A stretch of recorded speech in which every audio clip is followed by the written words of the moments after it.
ಎಲ್ರಿಗೂ ನಮಸ್ಕಾರ. 6 ತುಂಬಿ 7ನೇ ವರ್ಷ ಇರಬಹುದು. ನಮಗೆ ಸರ್ವಜ್ಞ ವಚನಗಳಿತ್ತು. ಅದರಲ್ಲಿ ಅಕ್ಕ ಮಹಾದೇವಿಯವರ ವಚನ ನನ್ನ ಮನಸ್ಸಿಗೆ ತುಂಬ ಹಿಡಿಸೋದು. ಆ ವಯಸ್ಸಿನಿಂದ ದಿವಸಕ್ಕೊಂದು ಸಲ ಹೇಳ್ಕೊಂಡ್ರೆ ನನಗದು ಸಮಾಧಾನ. ಅದನ್ನು ಹೇಳೋಣ ಅಂತ.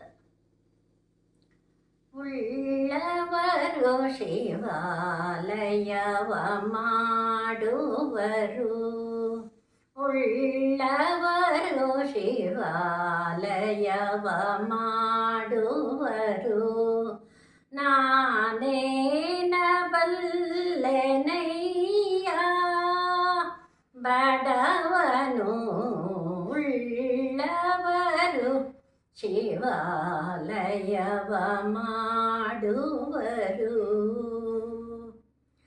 ಎನ್ನ ಕಾಲೇ ಕಂಬ ದೇಹವೇ ದೇಗುಲ, ಶಿರವೇ ಹೊನ್ನ ಕಳಸವಯ್ಯ.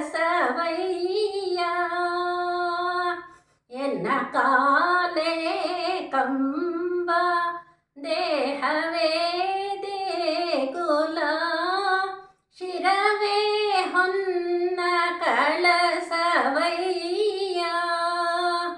ಕೂಡಲ ಸಂಗಮ ದೇವನೀ ಸಲಹೋ, ಉಳ್ಳವರು ಶಿವಾಲಯವ ಮಾಡುವರು.